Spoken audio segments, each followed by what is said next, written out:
In the last video, I talked about the patient and gentle style of Yasuhiro Ozu, so I think it's probably a good idea to continue in that vein, because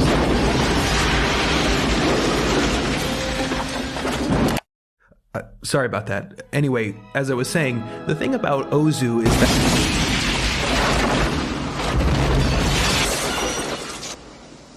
yeah, you know what? You're right.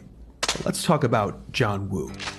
As the global pandemic drags on, I find myself ping-ponging between sophisticated quote-unquote serious films and fun shut-your-brain-off escapist stuff.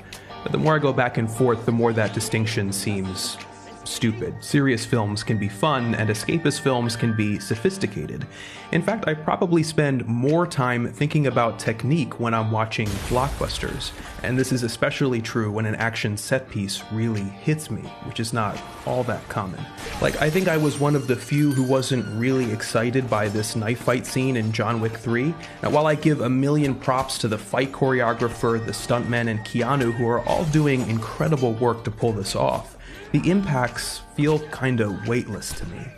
I think there's this thing that's happened in the last few years where, as a response to manic, overcut, incomprehensible action, we've begun to prize legibility and in-camera creativity in fight scenes, which is absolutely a good thing, but can sometimes result in admirable work that you don't really feel.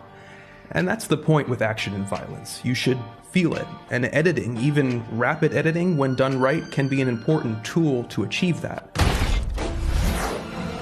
Just take a look at the trailer fight scene from Kill Bill. Legible and heavily edited, and every impact fucking lands. You can see that Tarantino, student of cinema, learned from the best. Well, John Woo was a big, major, hero to me at the time. I was just so influenced by Hong Kong cinema. All right, to me, I thought, and to this day, I still think it's like the most invigorating cinema that's made in the world. Let's take a look at Hard Target, Woo's first Hollywood film from 1993. At this point, Woo was coming off a string of bona fide action classics in Hong Kong. Movies like A Better Tomorrow, The Killer, Bullet in the Head, and Hard Boiled. Now he was getting a Hollywood budget, a big action star, Jean-Claude Van Damme, and effectively an international audience. The result is, well, not quite a masterpiece. On Hard Target, Woo battled a mediocre script, studio pressure, and a star who couldn't really act, and who demanded an extra camera just to film his biceps. The studio re-edited a lot of the movie to get it an R rating and make it more palatable for American moviegoers, diluting Woo's signature style in the process. As a result, Hard Target faded into the pile of 90s action movies.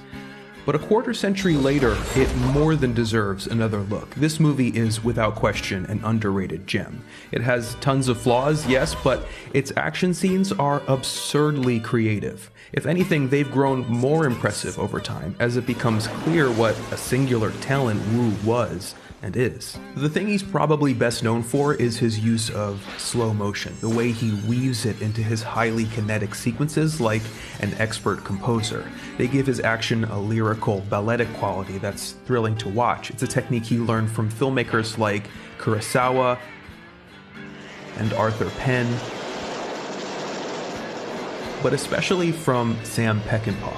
The way Peckinpah assembles the final shootout in The Wild Bunch, for example, transforms something we've seen 1,000 times into a transfixing orgy of violence.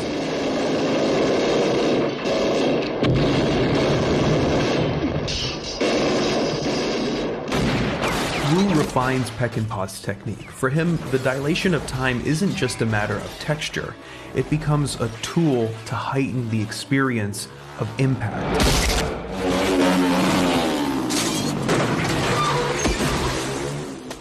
What Woo discovered is that slow motion used after a strike, by bullet, by arrow, by foot or fist, reinforces and solidifies the experience of that strike in the mind of the audience. Dodge this. With bullets specifically, the more you focus on the impact, the more you feel it. The gunshot and the impact should be two distinct moments, even if it wouldn't appear like that in reality. This is why the studio effectively deadens a moment like this by removing this key shot. Woo plays with time in another way. He often repeats things 2 or 3 times so that the impact has an echoing effect. He loves to do this with explosions. After all, you might as well get your money's worth. This is all to say that Woo isn't afraid of breaking the rules of reality, or even of being ridiculous in an effort to make invigorating action, to use Tarantino's word. Bullets never caused this many sparks, or launched people across the room, or made these exaggerated, reverberating noises. But if your goal is to make people feel genuinely exhilarated in their movie theater seat, reality is overrated.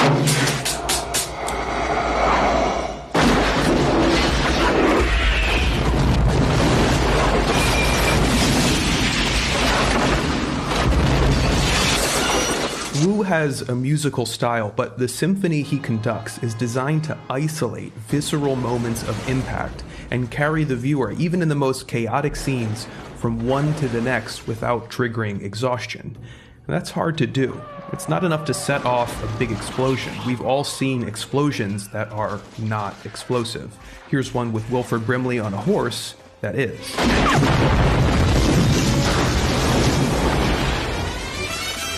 Fucking Brimley! Hey! Hold it! There are a lot of competent action filmmakers out there, but few inspired ones. John Woo is one of those. Hard Target is proof. It's not an entirely successful movie, even Woo admits that, but when it hits, it hits.